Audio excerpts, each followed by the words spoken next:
I'm the director of the Center for Folklife and Cultural Heritage at the Smithsonian, and I've been asked to be the moderator this morning at this session about representing Blackness in museology. We've got a sort of varied approach this morning, and I think we'll end up having time for conversation. We have some formal presentations, some less formal presentations, and then there should be a good 15 or 20 minutes for conversation, I think. So without further ado, I'd like to introduce Deborah Mack. Good morning, everyone. I'm with the National Museum of African American History and Culture that is scheduled to open in middle 2016 on the Mall.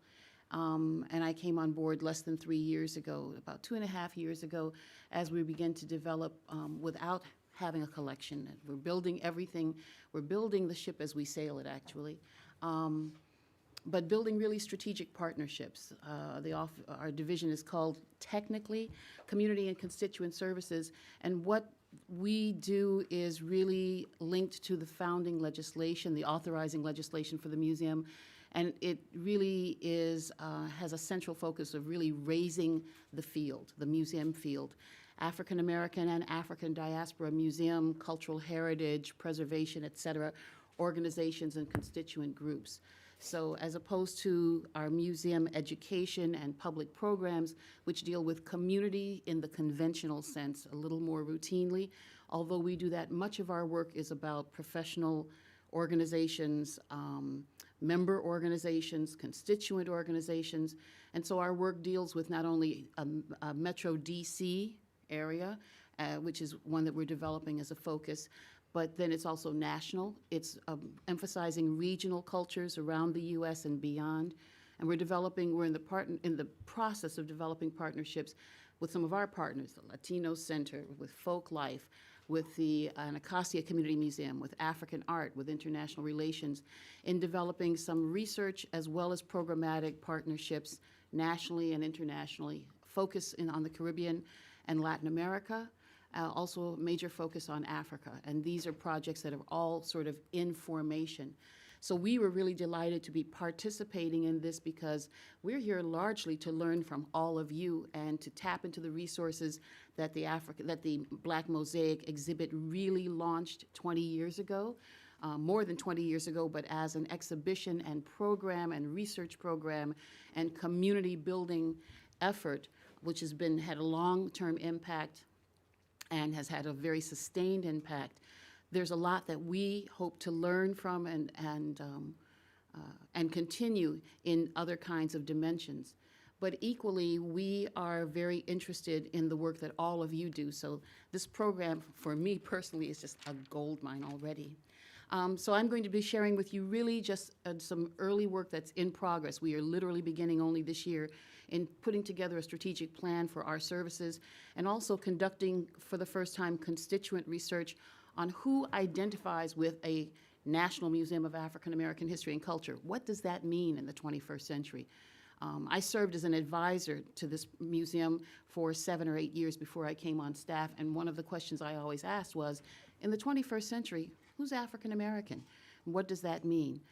In the same way that the Black Mosaic exhibition was dealing with communities in the 1990s, we're dealing with constituents a full generation later, and the identities and identity formation for many young, it's very generational. We know, many of us know that, but young people under, okay, I'll say 30. Our youngest stakeholders under 30, and our youngest stakeholders under 40 identify in very similar and in very different ways. It's very often no longer an either or, it's an and I think many of us know that.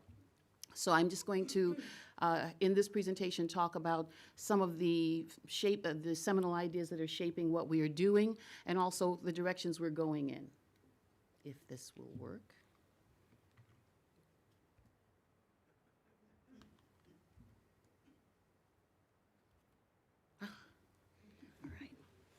So we do have programmatic and strategic partnership values that are shaping what we're doing, including in our mission and vision, creating opportunities for those who care about African American culture and history to explore and revel in that history. to stimulate dialogue, to illustrate how the African American freedom struggle has impacted freedom struggles around the world. One thing that we already know from our founding audience research is that there's a huge international audience for this. People who are outside the United States who identify and connect with the mission of this museum in many ways. We also want to engage new audiences in collaboration with a lot of institutions, in addition to individuals and communities. Much of this is educational in terms of institutions of higher learning, similarly driven organizations, et cetera, around memory, around preservation, about future forecasting. We are very much, in anything we do, demonstrating the national and global impact of African American history and culture. And of course, this is, as a Smithsonian institution, we're really focused on helping all Americans and non-Americans understand the centrality of African American history to the 21st century. When the museum opened, our museum opened with no collections. We have been collecting since the beginning in the last 7 years.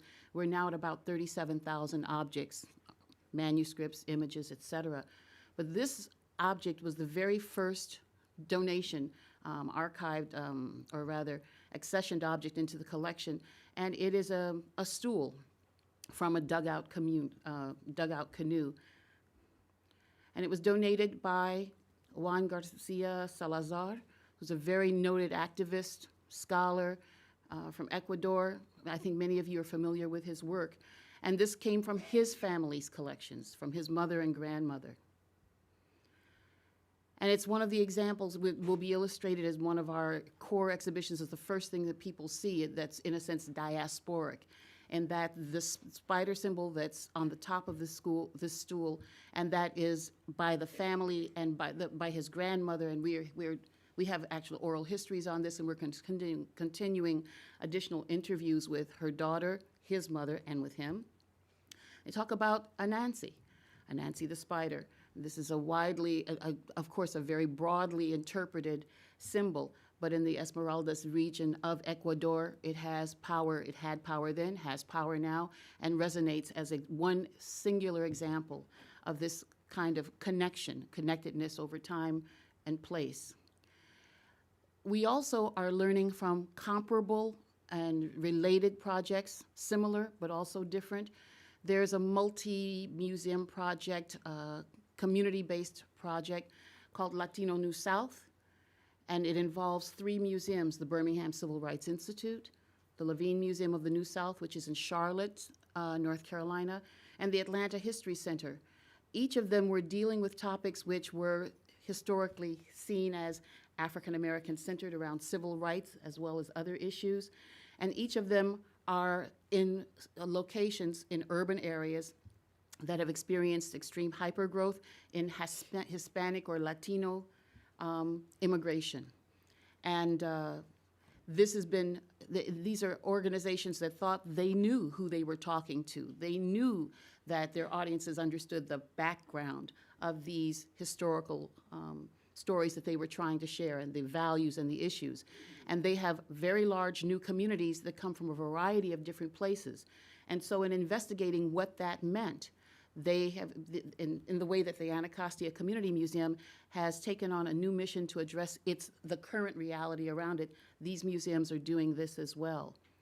And this was a multi-year project that really wanted to explore the ways that the emerging history of these new populations could relate to what they were doing. New opportunities, new challenges, new realities.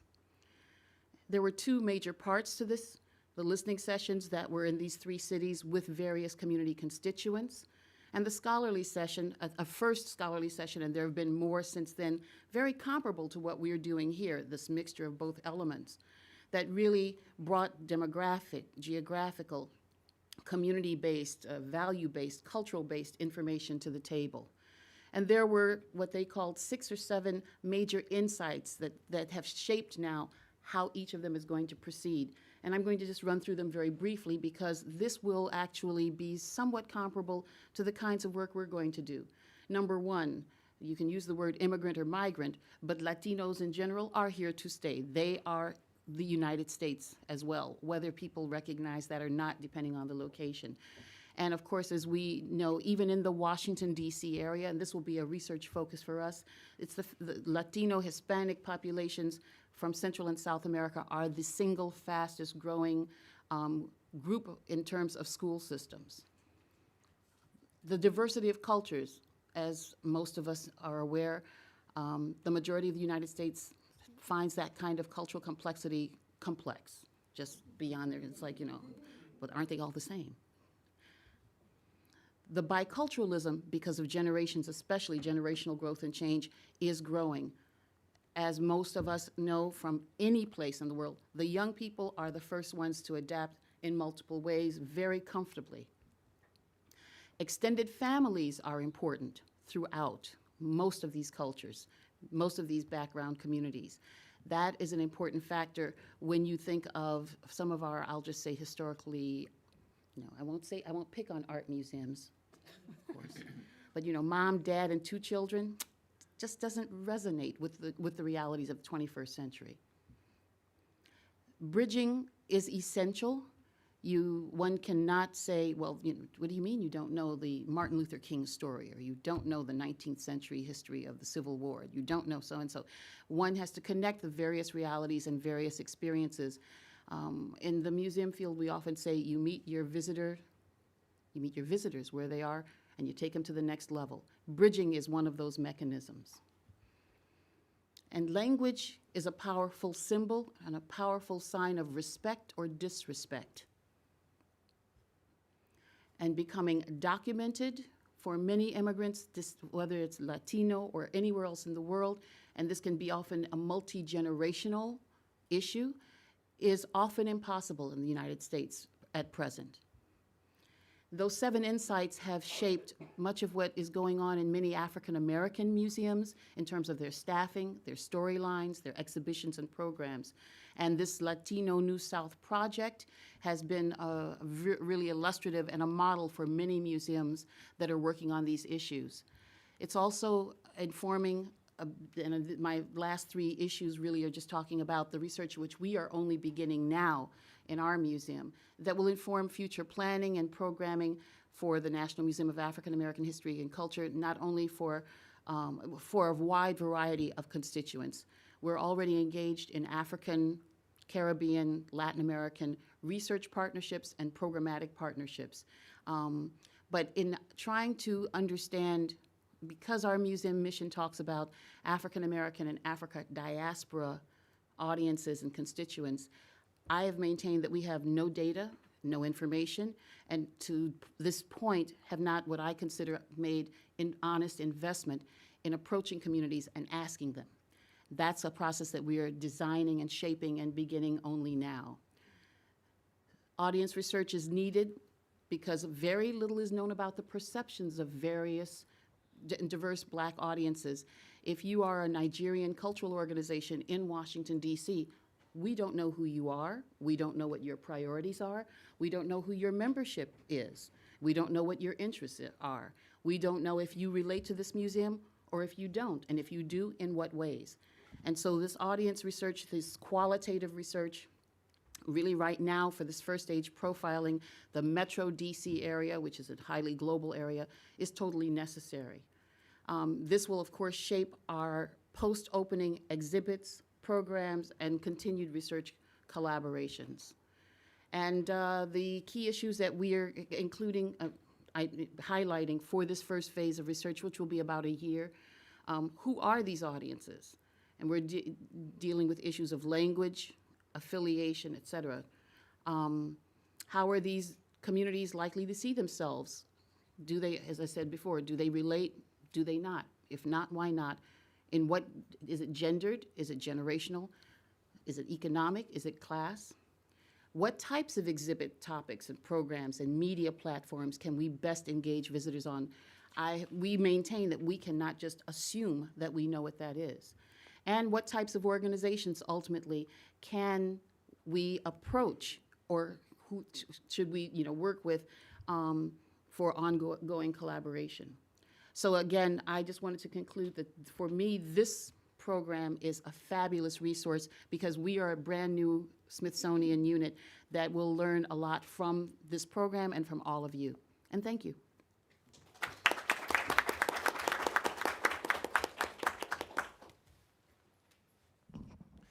Thank you, Deborah.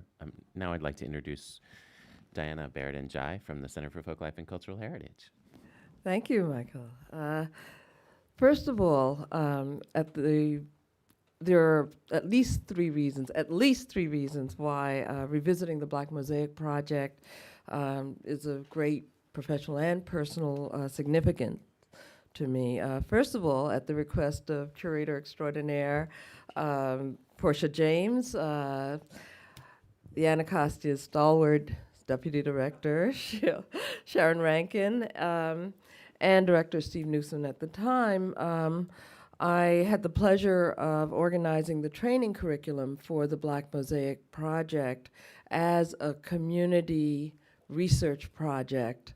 And when we're talking about representation, actually I'm going to go over to my slides. I just realized that I started there. We're going to switch places. But I realized that the training of community researchers was so important in not only providing access to voice, but also to the tools of voice. And I'd been at the time, I'd been a Smithsonian curator for only about 4 years, and I just finished implementing a training curriculum for a project at Folklife to work with community scholars with my colleague, Dr. Betty Belanis, on African who were born in Africa and who had migrated to the Washington D.C. area. Thank you, from various countries on the African continent. So that is one reason. The second reason was, as the daughter of immigrants, married to an immigrant, the stories that were told so eloquently in the Black Mosaic Project are resonant with the stories of my two families. My sister, Marcia Baird Burris, who I think is in the back there, and who's proud to say is an Anacostia staff member. And I can both attest to the ways that our identities as immigrants and as African Americans shaped who we are, shaped our experience, and perhaps even the choices that we made to work in cultural institutions. I know I remember that going to school and folks were talking about foods and they were talking about Southern foods and so on, and I remember saying, oh, well, am I Black because I eat pepper pot and curry and roti, and I wasn't too sure what chitlins were and grits and stuff, because that wasn't part of what we ate at home. But so I guess all of those, I think, resonated in some of the narratives that were there in the Black Mosaic Project. And third, this forum gives us an opportunity to reflect on the past, present, and project our inquiry into the future concerning the research, representation, and self-representation of African diaspora people. And although I can't hope to cover the length and breadth of African diaspora projects at the Smithsonian, I thought I'd like to do a very quick and brief overview of some of the projects across this, well, at the Smithsonian, mostly actually at the Center for Folklife and Cultural Heritage, but these that help to set some of the conceptual and methodological benchmarks for this work in the space of, I guess, the 9 minutes that go along. And one of the things that's really important is that I think that the center has always seen ourselves as partners with the Anacostia, and we've partnered on a lot of things, but we've also seen ourselves as joined at the hip and being in the vanguard, even when people were saying, what? Community people cannot, objectively look at their own culture. What's that, And so it's been a struggle, and I see Portia nodding there. It's been a struggle to look at in terms of the museology community until recently, when participatory museology is now finally coming into the consciousness of the museum community as large. So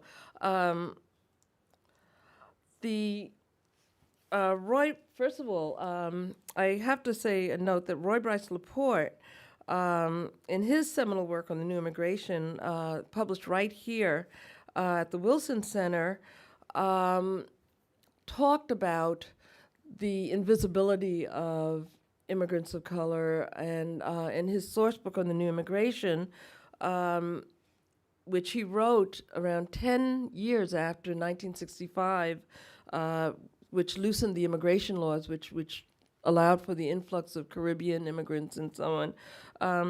He talked about the importance of mapping the social and cultural dimensions of the arrival of immigrants of color. And I know that he was also a very important part of the Black Mosaic Project.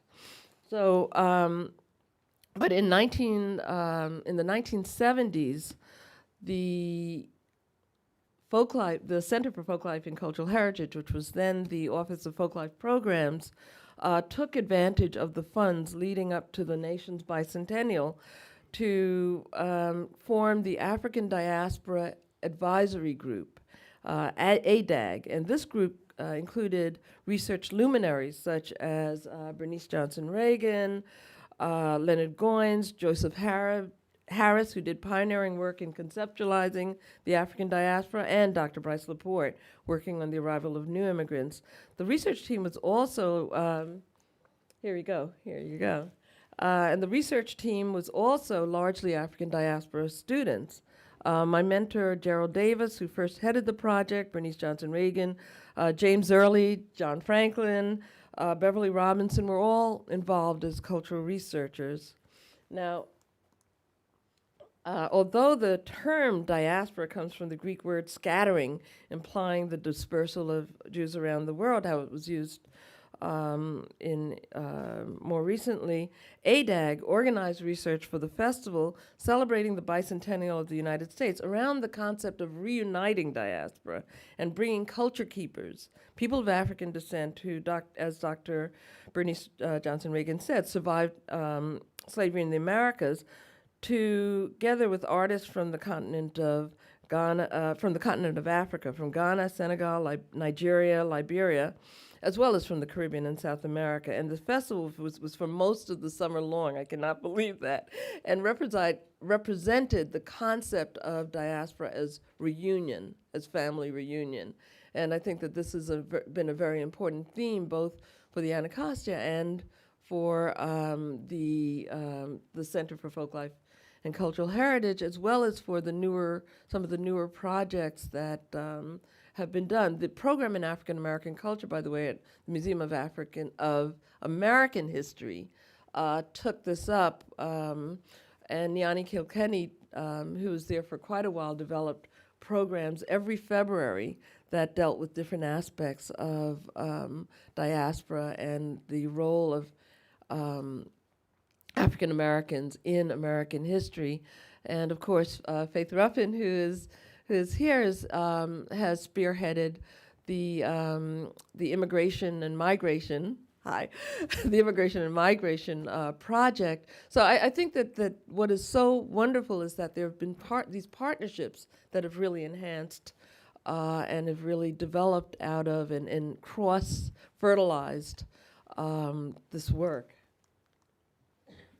Very quickly, the programs on African diaspora culture at the Smithsonian Folklife Festival, which recently have been partnered and co-sponsored with the African American Museum of History and Culture, have again focused on the idea of diaspora and the various aspects, both the diversity and the continuities of experience within of people of African descent, both immigrants and folks who are descendants of people who came over in earlier migrations. So these cultures were expressed in different ways, through music, through dance, through narrative, through the experience of storytelling throughout the experiences at the Folklife Festival, and the exhibitions that came out of the Folklife Festival, the exhibitions that came out of the Black Mosaic program, I think also had these aspects of looking at how people identified themselves and shaped community through the objects that were brought over, but also the experiences.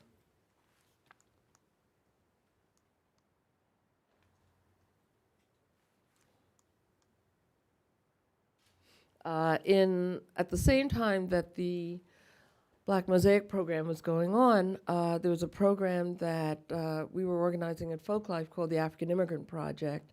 And at that time, the entry of people from the second diaspora from the continent was relatively new. I can't believe it's 20 years since it's happened, but we were interested in how there were the interplay between people who were from older diasporas and the newer diasporas of Africans from the continent. And I think that, again, in looking at these new diasporas of African immigrants, we saw some of the same, we saw resonance between old and new. We saw in a very long-term history, ways that people were integrating into this community. And when we talk about, I've talked about African Black Mosaic turning into African American kaleidoscope. And I think there we have to talk about how in the present day we recognize that rather than being a community or a set of communities that is coming over here and establishing themselves as separate, isolated immigrant communities, that there's so much interplay and there's so much change within the communities of African descent, even now. And we're also looking at not only the reunion, but how folks from the Japanese communities on the West Coast, for example, are adopting in drumming traditions, drumming patterns from Nigeria, how foods are becoming creolized in this country and in this community between Africa, Asia, and traditional African American foods, how clothing, which is something that we're looking at, is really a mixture of all of these things. And within all of this, the voices of people and the kinds of skills that we can help, that we can facilitate as museum people in building among communities to record their own histories, our own histories, to take these skills back into communities, to create community museums, to create exhibitions in churches and schools, and to train young people in the skills of critical thinking skills involved in recording narratives and so on, are really part of this new museology, which the Black Mosaic project was really a pioneer in. So, as I said, we've been joined at the hip, and I am looking forward to seeing these new iterations of the Black Mosaic project, and also to the partnerships that grow with the Anacostia Museum as a community museum, with the Museum of African American History and Culture, with Folklife, and with American History, and with this new form of participant museology that's not only about bringing people into the museum, but giving people the skills to make museuming a verb, as Dr. Richard Curator has talked about, and to look at it, to take it beyond the walls of the museum. Okay, thank you.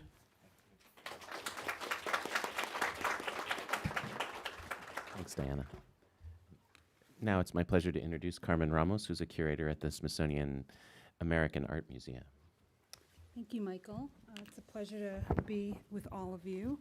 And I've been at the Smithsonian American Art Museum for just 4 years, which seems a very short period of time, given that I've met people who've been here their whole careers. And I am the first named curator for Latino art at the Smithsonian American Art Museum, and in part of a larger cadre of Latino curators that have recently come on board at the Smithsonian and are embedded at different institutions that are really kind of focusing on Latino art and culture and really integrating that throughout the institution. I'm very thankful to Ariana Curtis, who's a wonderful colleague, for inviting me to present at this forum that reflects upon the important work of the Anacostia Museum, which 20 years ago organized the Black Mosaic, an exhibition that tackled diverse blackness in the nation's capital. The questions posed by the Black Mosaic about the impact of migration on national and transnational belonging, race, and personal and group identity, to name but a few, remain salient issues, especially for Smithsonian museums, many of which are dedicated to collecting, exhibiting, and ultimately interpreting our national unfolding, a process to which immigration has been a central propelling force. In the mid-1990s, the Anacostia approached these questions by capturing the testimonies of migrants themselves, displaying their material culture, and offering historical accounts of the ways in which Black migrants, including many Afro-Latinos, established communities and networks in Washington, D.C. As a museum curator, I've asked myself, how do we keep these important discussions moving forward without replicating the past? For as the Anacostia was organizing and presenting the Black Mosaic, art museums and centers around the country were simultaneously tackling similar questions of migration, group identity, and race in American society from various Latino and other perspectives. This flurry of exhibitions referenced in this slide, which we now closely associate with the multicultural era, sought to tackle head-on the formation of Latino racialized identities and the ways in which contemporary artists explored inequities in American history and society. How do art museums frame questions of Blackness and diaspora? Do we have a special role to play? For while we too are concerned with history, identity, and citizenship, our focus on works of art surely offer a different angle that is more speculative, open to interpretation, or, pardon the pun, less black and white.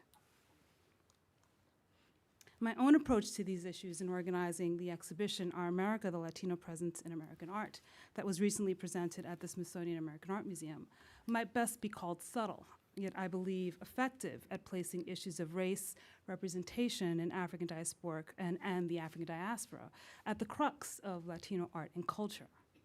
The exhibition did not rightly set out to specifically explore diverse Blackness, but rather sought to illuminate the ways in which Latino artists working since the mid-20th century, most of whom were not part of the standard histories of American art, recalibrated national themes and participated in the country's artistic movements. By looking at recurring themes of American national identity and expression from notions of expansionism, migration, popular culture, and mid-20th century abstraction, and looking at these issues through the work of Latino artists, Our America put forth ideas about how fundamental concerns of American experience and expression are unsettled and multi-perspectival. In using the term Latino, the exhibition embraced an aggregate and strategic construct that refers to US-based communities with diasporic ties to various Latin American nations, as well as those of incorporated populations such as Puerto Ricans and Mexicans in the Southwest around 1848. Even as people of African descent are very much part of the construct Latino, Our America did not section off works that explored issues of race, representation, and African diasporic culture, but instead wove these concerns throughout the fabric of the exhibition, repeatedly exposing viewers to these issues from a number of angles. Our audience, for example, encountered the abstract works of Freddie Rodriguez, whose tall and slender canvases that feature bright and zigzagging lines meant to evoke the energy of Latino musical expressions in New York, such as merengue and salsa, which the artist saw as rooted in African musical traditions, a fact conveyed by his chosen titles, Carnival Dance, African Love, and African Dance. Viewers saw Sophie Rivera's large-scale and direct photographs of Puerto Ricans who traversed New York City. In seeking to combat stereotypes in American popular culture, Rivera documented and monumentalized everyday Puerto Ricans. In doing so, she did not privilege a single type, but created a wide-ranging survey that encompassed Puerto Ricans of all stripes, Black, white, male, female, young, and old. Our America featured artists like Marcos Dimas, who belongs to a pioneering generation of New York-based Puerto Rican artists who actively reordered traditional racial hierarchies of Puerto Rican identity to articulate a hybrid African and Native American or Afro-Taino identity that also challenged Puerto Rican marginalization in the United States. Dimas's Pariah, which presents a monumental and racially hybrid figure who stares back at the viewer with dignity and defiance, boldly embodies these ideas. Other works offered poetic attempts to grapple with tough issues, such as the Middle Passage. Maria Magdalena Campos Pon's Constellation, which consists of a grid of large-scale Polaroids that capture the artist's braided and dreadlocked hair, created a constellation-like image that evokes the idea of the African diaspora as dispersed yet a culturally connected entity. And I could cite many more examples from the exhibition, but in the interest of time, I'll stop here. By referencing blackness throughout the exhibition, Our America conveyed the centrality of race to notions of Latino identity. In this way, Our America set forth on a different path than the increasing tendency to frame issues of blackness in Latino culture under the moniker Afro-Latino. While I understand the need to employ Afro-Latino as a way to raise issues of self-representation, to create visibility for Latinos who fall into a number of cultural and racial categories, and as an effort to combat the racial hierarchies still present in Latino culture, the term can also suggest that Latinos and Afro-Latinos are somehow two separate groups. For me, notions of blackness are already deeply rooted in some of the earliest articulations of Latino identity in the United States by groups such as the Young Lords, who professed in their 13-point program that, quote, Puerto Ricans are of all colors, end quote. I believe that you can't have a conversation about Latino culture and history without invoking notions of race and blackness, and it is this fluid way of seeing Latino identity that Our America sought to convey. Nonetheless, I'm very much aware that to organize an exhibition of artists from sort of a single group, as we did in Our America, has its limitations. As we look toward the future, what is increasingly evident is that we need exhibitions and forums where the intersections across diverse blackness can be more closely explored. A natural place to start are the common concerns among Latino, Caribbean, and African American artists. What I'm proposing is less of the kind of artists of color exhibition that prevailed in the late 1980s and early 90s, but an effort that considers very specific questions grounded in artworks themselves or artistic processes.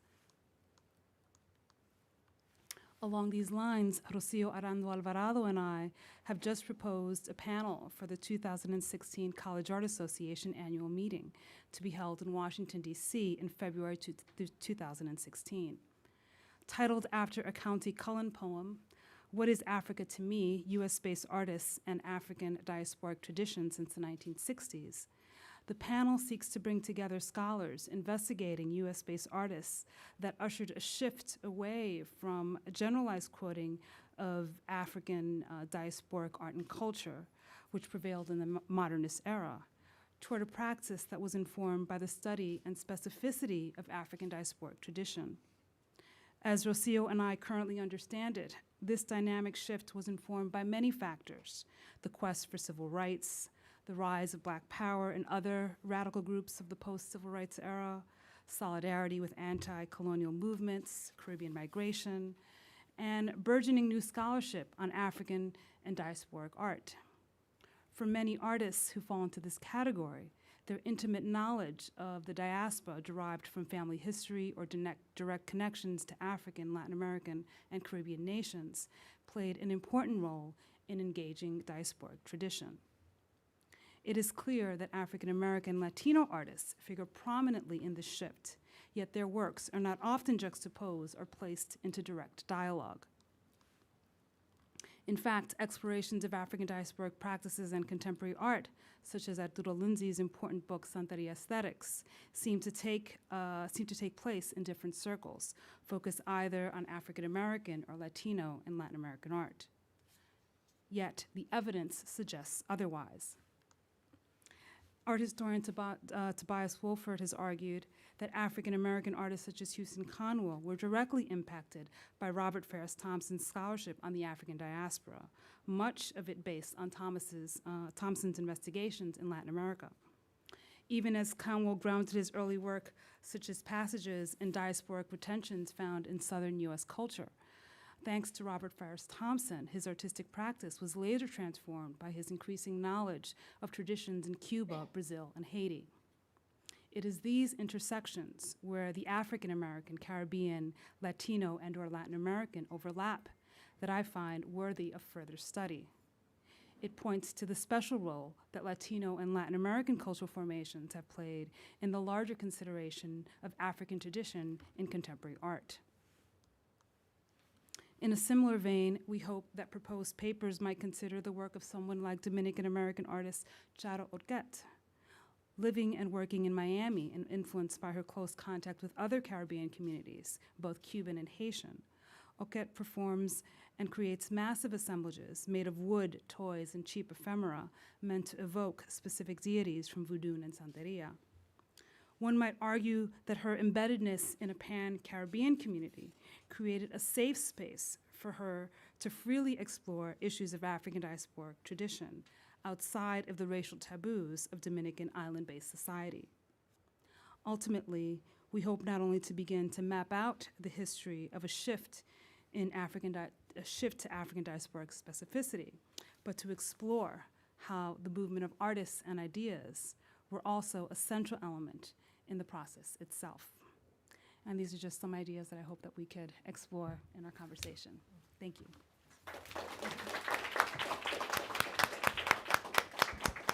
Thanks, Carmen.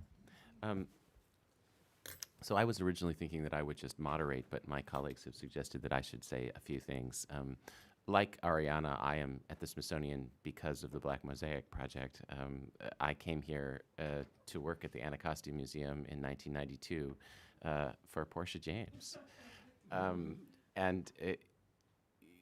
The origins of the show, as Ariana said earlier, had everything to do with a particular moment in time and a particular moment in this city and the spaces around this city.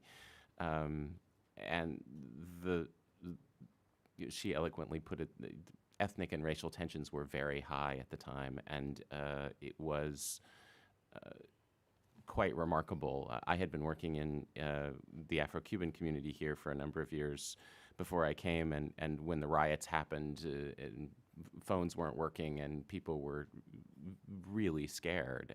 So these are very real experiences that many of us still live with. I actually live in Mount Pleasant still, so it's something I think about with some regularity. The relevance of the project, I think, at the time and still now, can't be understated, I don't think, or rather can't be overstated. There was a deep desire by those of us working at Anacostia, and that included people working on this wonderful advisory board. They included Faith and Diana, but there was a really deep commitment to making the Smithsonian a more inclusive place. and to bring stories that had been excluded into the conversation and provide that platform, which is, as Diana said, is very much been the ethos of the center for a very long time as well. I didn't realize it at the time, but it's quite clear to me now that we at Anacostia were borrowing the community scholar model that had been being developed by Folklife and by other places as well, but really developed extensively by Folklife. And that work is fascinating because what it requires is the formulation of a shared formulation of the questions. The scholarly community comes with a set of questions and puts those out with the community in the community conversation, and the conversation changes the questions that are being asked by the research, and that's, I think, really important to underscore.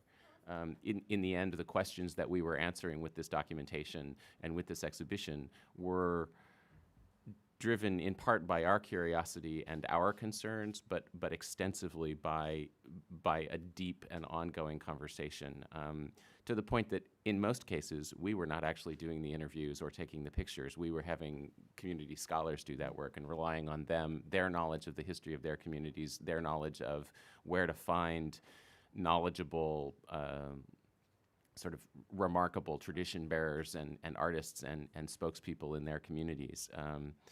So the gathering in of material itself was also deeply driven by community engagement. Ariana alluded to obstacles, and I would say that there were many. I don't want to put too fine a point on this, but it seems to me that we were doing the best that we could, and we had good people coaching us and helping us, and we didn't really actually know, none of us had ever done this before. So it was really quite remarkable, and as I reflect on it, there was an amazing amount of bravery on Portia's part, I think, on Sharon Rankin's part, who was really a driving organizational force that made it possible for us to do our work, and also on Steve Newsom's part for making this happen without a strong base of experience. I will never forget, just thinking about the internal resistance, a meeting where someone literally said, "Why are we doing an exhibition about those people?" So it gives you a sense of how much division actually existed within the institution, which was not large. There were probably 25 of us maybe at that point. So those obstacles were quite real. The building of this collection, though, I think is quite remarkable because the collecting exists, of course, and the exhibition raises questions about representation and the politics of representation. The programming that grew out of it and continues to grow out of it is another piece. But collections, as Portia said, are really most valuable in the ways in which they continue to live. And that life, I think, has a number of trajectories. That there are questions that we can ask now about what was happening here 20 and 25 years ago because that collection exists, that we would not otherwise have good documentation of. So there's one vector that's about asking new questions about the past and really using that data to explore those questions. And then the other trajectory is about using the collections to engage new audiences. That work is never ending, really, but I think the creation of the collection makes a whole number of things possible that wouldn't have been otherwise. As I was thinking about today, I found myself thinking over and over again about the meaning of the Black mosaic after 20 years. And of course, its meaning is open-ended, and Ariana is bringing all kinds of new meaning to it today, and you're all helping. People have already alluded to the deep relevance of these questions over time. The Smithsonian is still wrestling with immigration and migration and what how to make sense of that and how to represent that in the national unfolding, and that's across many parts of the Smithsonian, and that's of course a larger narrative that's happening around the country. It's interesting to me that the issues that I remember most clearly being identified in the interviews that we were doing remain incredibly relevant today. The relationship to the state and state power particularly. Obviously, the fact that there had just been riots and there was incredible tension with the police was very real. But the issues around documentation for immigrants was and is a real issue in many communities.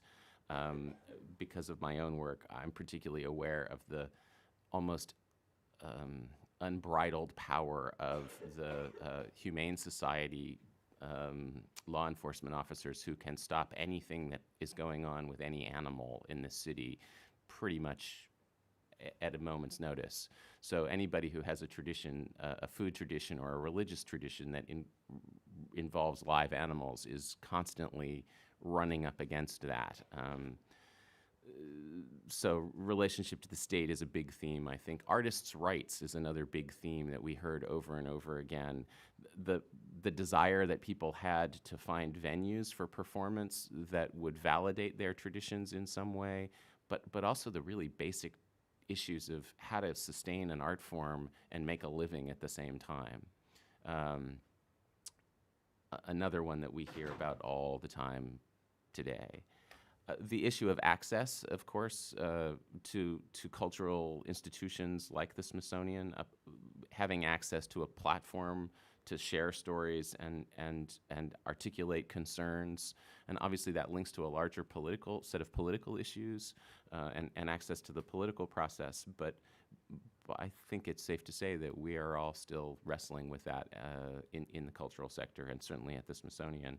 And then these rich questions about cultural continuity and cultural change. The animating questions, I think, continue to animate many of us in our work. How do individuals live their diversity?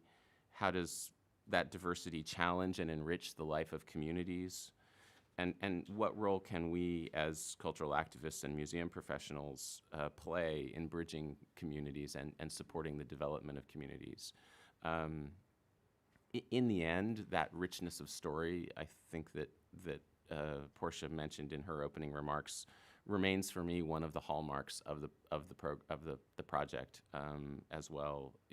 The sharing of the experiences, the deep validation of being able to tell your story in a public way, and then the emerging conversation about exploring similarities and differences is really, I think, the heart of the project. And I feel very honored to have been a part of it, as you can probably tell. And I am proud of the work that we continue to do. There's much more to do, to be sure. But I think it was good that we got started when we did. So I hear in the work of the new museum a real sense of the challenges of staying connected to that very quickly evolving public. And that's certainly something that the project was wrestling with at the time. And then this larger question of how to explore these questions and represent them to the public in different formats, in different genres of presentation, exhibitions, programming, books, conversations, charlas, tertulias, lo que sea. I mean, that space is, and trying all of those different spaces, which are different for different topics. They're more appropriate for certain ones are more appropriate for different topics than others. And then the leadership of asking specific questions, you're moving the conversation forward and speaking about your future, I think is really rich in today's conversation, and I applaud that. So are there questions? Yeah. I have a question. Well, first let me say that it's so impressive to hear. Excuse me, there's a microphone Oh, I'm sorry. being brought to you. Thank you. Thank you. First, it's so impressive to hear about what you've accomplished in the past, what you're planning for the future, what you project for the future. And as you were all talking, I had two questions that kept coming to my mind. And the first is the diversity that you all champion is it reflected throughout the Smithsonian in the hiring? There are many, many, many jobs at the Smithsonian, all the member institutions, and Dr. Ramos mentioned that some of her colleagues have been in their positions through their whole careers, so they must be pretty good positions and perhaps well-paying. So I wonder about the diversity throughout the hiring within the Smithsonian. And my second question is about the diversity in who is able to benefit from all these wonderful programs. Who attends the various museums throughout the Smithsonian? Is there diversity there? Is the diversity you champion reflected in who gets hired and who attends and takes advantage of all these wonderful programs? Thank you so much. Good question.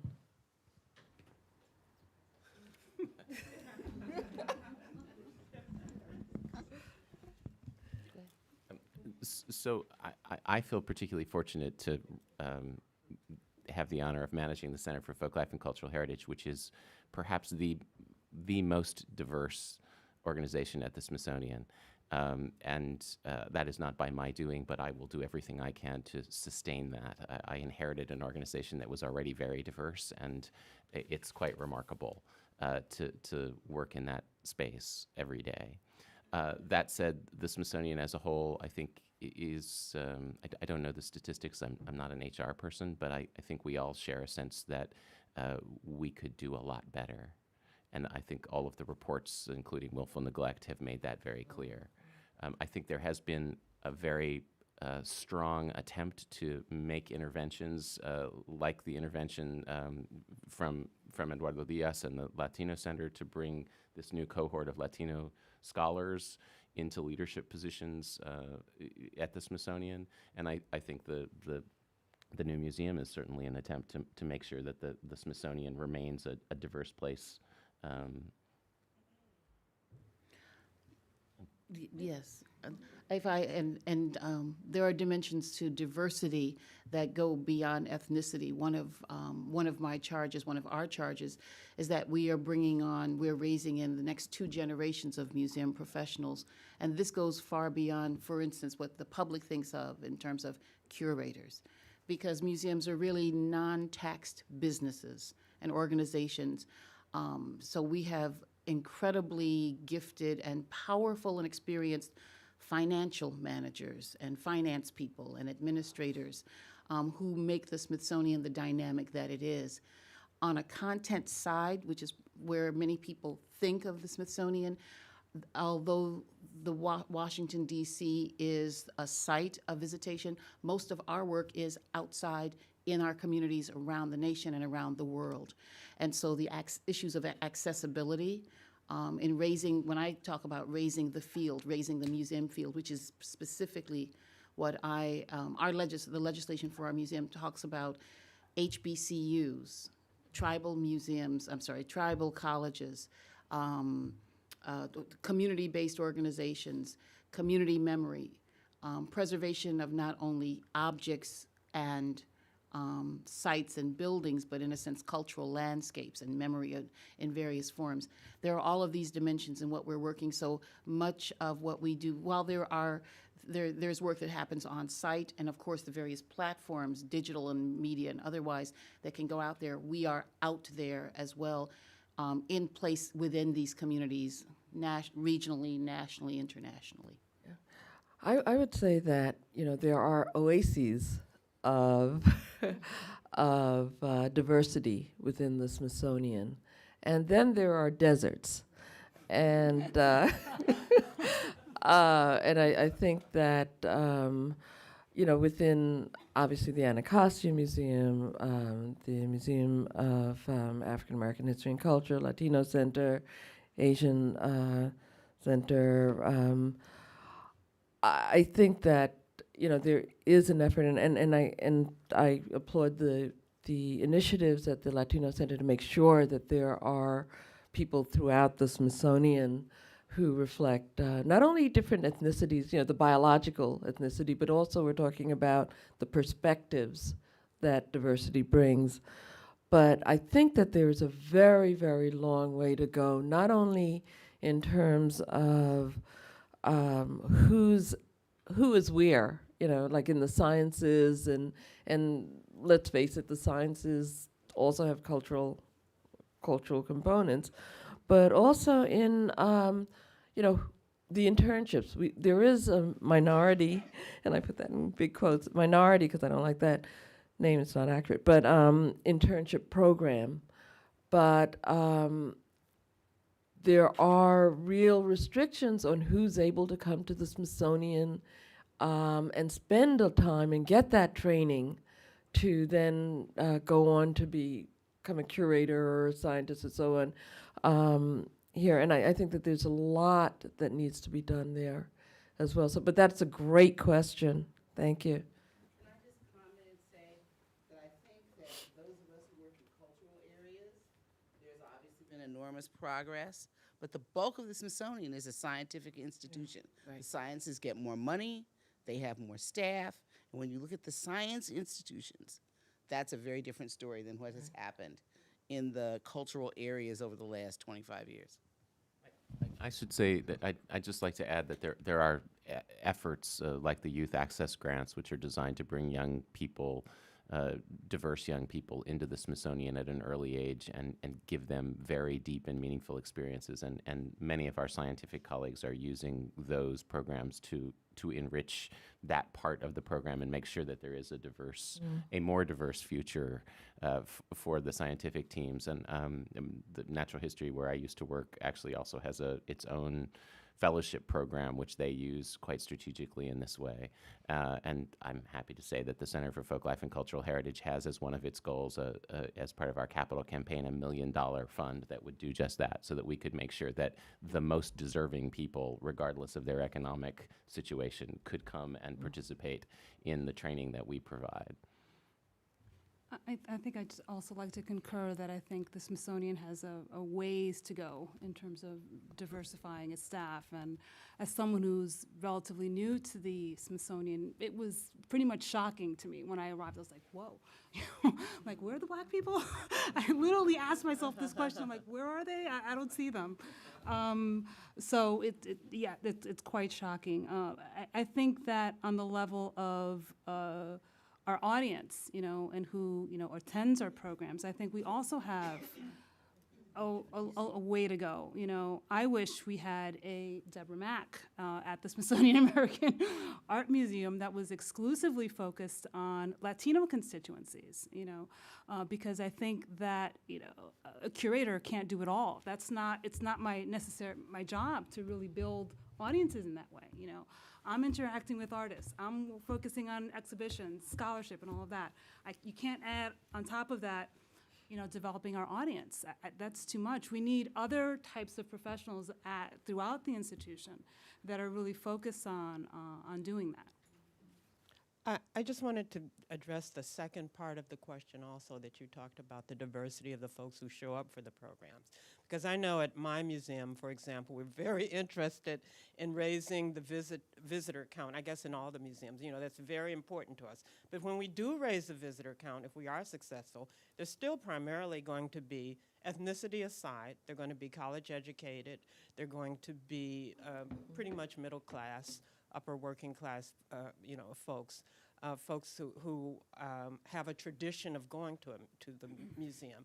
And I've been in some other, folks at my museum are really pushing the museum to think about the folks who are not included in that, the working class folks who don't have a tradition of going to museums. And, we're in a residential neighborhood, as you well know, where people will walk past us to get to the rec center. Well, there's something wrong with that, and this is our future. I mean, this is the real future of the museum of the 21st century, and I think it's also adolescent youth, getting them to not come on the school bus, but to come on their own. I mean, I think that's one of the real challenges facing us as an institution. I think Folklife and Deborah and her organization will be real pioneers in pushing museums to think about how they can capture those audiences as well.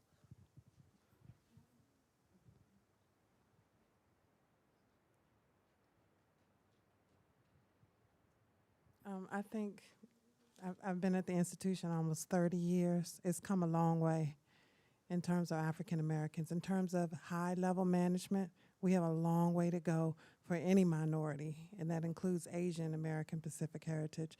We have a long way to go. If you look at some of the areas of expertise, I'm a special events manager. I am one of two out of all of the museums, minorities in the whole group of special events managers in the institution. So I feel like we have an awful long way to go. In terms of people coming in the doors, the demographics at the Anacostia Community Museum, surprisingly, we have a very mixed group of people coming through the doors, particularly for our history programs and our family programs. We have people traveling from Richmond to come down for some of our family activities, and the diversity always just knocks my socks off. I'm always very grateful in the areas that we've come at the museum in terms of bringing in all groups of people and being inclusive in the programming that we do. So I just wanted to mention that.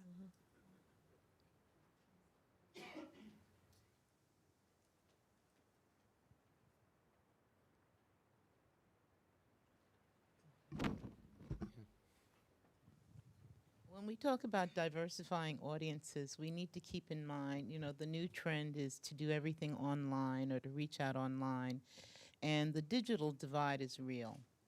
We need to remember that a lot of minority communities, their primary source of information is radio. They listen to the radio in their cars, even more so than television or the internet. So one of the things that we try to do, in addition to having an internet portal for access, when it comes to our community activities, we still have to do it the old-fashioned way. Paper the community with flyers and word of mouth and call people, because digital access to the work that we do is important on a certain level for scholars and community researchers and students. But on the day-to-day grassroots, people who have to balance survival with entertainment, it's still a face-to-face, one-to-one, talk-to-me kind of situation. That'll help with bridging the gap, too.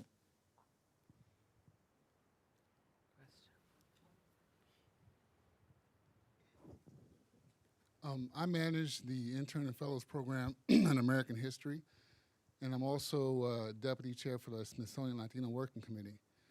And I think the issue that you're bringing up is very real for me and what I do every day. It takes a lot of effort, resources, monetary resources, in-kind resources, to really do what we need to do to make the change. And what I'm getting at is outreach. Like, we need to get out. And at my museum, I've been empowered to do that over the last 2.5 years, and we've made some strides. But some of my other colleagues have not been empowered the same way. And so I think we need to, as a Smithsonian, continue to lock arms around doing outreach together. We've had made some recent victories in that within the Latino outreach that we're doing with the Central Office of Fellowships and Internships, as well as Smithsonian Latino Center, the Office of Equal Employment Minority Affairs, and now Office of the Human Resources, where we're going to certain conferences together. Because what's happening when I have gone in the past, I get certain reactions about being there. Like, people are shocked that the Smithsonian is here to talk about internships and fellowships with, certain communities, certain institutions. And so, it kind of made it really plain to me that we have a lot of work to do outreach, but it just can't come from a few people. We have to do this more together, and we're not, I come from an agency like the National Park Service, where we have units all over the United States. And so if I can't go to Puerto Rico, I can call, the park rangers over there at El Morro in San Juan National Historic Site, and I can set something up with them. Well, the Smithsonian doesn't have that luxury. So we have to be able to be much more intentional about the outreach and connecting to the communities, and all these granular communities in terms of the African diaspora and other diasporas as well. So I think it's happening, but I think engaging the community and external stakeholders like we have here today will have to continue to happen, and I'd be happy to talk to anybody who's interested in partnering.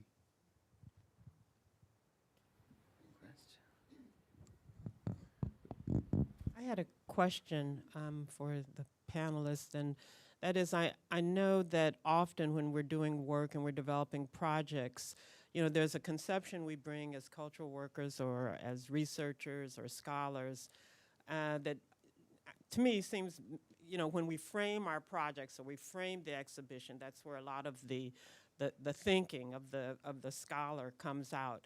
And I wonder, you know, what's the perception of real people on the ground in terms of the African diaspora? I mean, I remember when I was doing some of that work for Black Mosaic, one of the assumptions that many people challenged me on is the what? You know, and I'm, you know, explaining to them, oh, you're part of the African diaspora. Can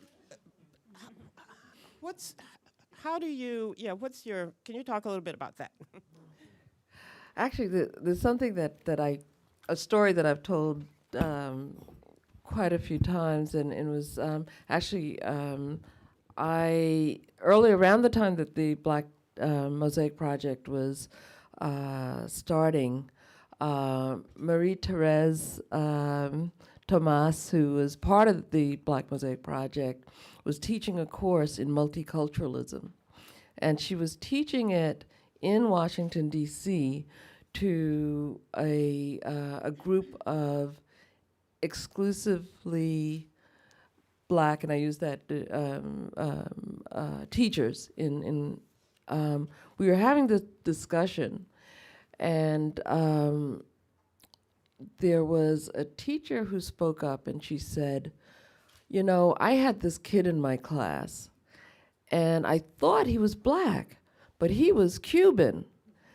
No, he was Afro. He was Cuban, and I said, wait. Let's go back. Let's talk about this. So, you know, what do you mean by he wasn't Black, and what does that mean? And I think that her position was reflective of a range of perception that you know, there are Black people in America, and then there are these other folks, you know. And I think that it's still, unfortunately, or that there are divisions that are very siloed between communities of African descent, between communities that are Spanish speaking, and I think that these are still challenges that we have, and I think that one of the best way to deal with some of these challenges is through using the convening power of museums, not only the exhibition power, but the power to convene and have these kinds of dialogues about, you know, what is American, what is African American, and how do these things come together? But I think that it's an ongoing issue that I don't know, in the work that I've done, and we've done together, that comes up all the time. And I don't think that there's I don't know how much change there has been over the years, and it's something also that Roy Bryce Laporte, actually rereading the source book, brought up as well, about the perception, both internal and external, whereas we're grouped together. And one thing that I wanted to say before, you know, the folks who are getting killed because they look, you know, Black men who are getting killed because they look Black. I mean, people are not saying, well, where are you from? And, you know, when did you come over, and what's your education, and so on. And there are real issues of survival that I think supersede in some cases the specifics. But these questions of who we are really very relevant in that way, and these discussions are.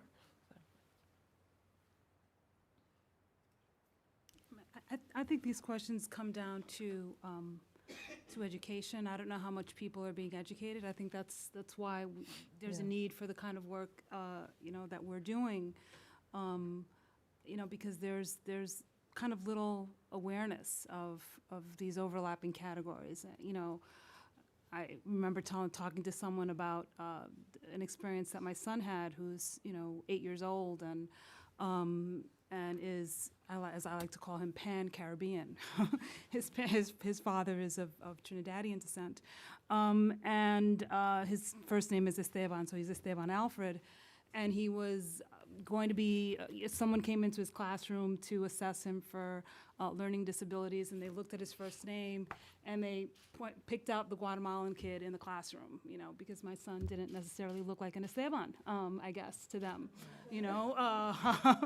So, we encounter these issues, these kind of issues of invisibility, all the time, and I think that there's an increasing awareness of these issues, in part because of scholarship. So the work of Juan Flores, for example, around the issues of the category of Afro-Latino is really raising these issues, and that effort, I think, is very much connected to the grassroots. To people who are hybrid. To these young millennials who identify in a variety of ways. Just one comment I was going to make, which is that I think, being maybe among the older people in this room, I think it's important for scholars to understand that the language that we use, like African diaspora, is very common to us. But there's a lot of embedded in the wider population of, let's just call them people of African descent, not to mention people of other descents, that there is a resistance, there's a historical resistance to linking to Africa.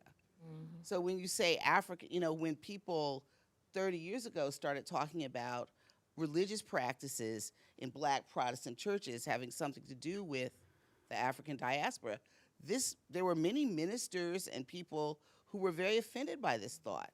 So I think we have to keep remembering it's in the history of scholarship, it's relatively new. It is 30, 40 years old to be talking about the African diaspora. And those of you who've been brought up, went to college, and there were Afro diasporic programs in college, and you were taught by people who had very wide, pan-Atlantic and beyond the pan-Atlantic, there are a lot of African Americans who are married to Filipinos. There's a very, very wide, worldwide diaspora of people of African descent who are linked in very complex ways, which I think as scholars, we are, there's several generations now of scholarship about this, but I don't necessarily, when I'm working with various kinds of communities in different regions that have different demographics, the knowledge of that and that connection and the sense that it is positive, that there is something positive about that connection, I think is still in unfolding in communities across the country. And that has a much, that has a 400-year history. It's a much longer history than the history that we've been struggling to understand and to articulate, and that artists have been struggling to understand and articulate, and that writers have been struggling, and musicians. Now when I read the novels of young African immigrants, people who either immigrated themselves or their parents immigrated, they talk about these issues of how difficult it has been in various communities for them, that they're living these complex lives of, when people say to them, "Oh, Africa, what language is that?" Or, what country, part of that country are you from? They're, in their immediacy, they're struggling in a way that I think that those of us who've been working in this area for a long time recognize that there are a lot of social barriers for ordinary people to just come to this understanding, which is now so fluid for scholars and so resonant and so complex. I think with that, we need to wrap up. I'd like to thank you all for your attendance today and your good questions and your good attention, and thanks to Deborah and Diana and Carmen.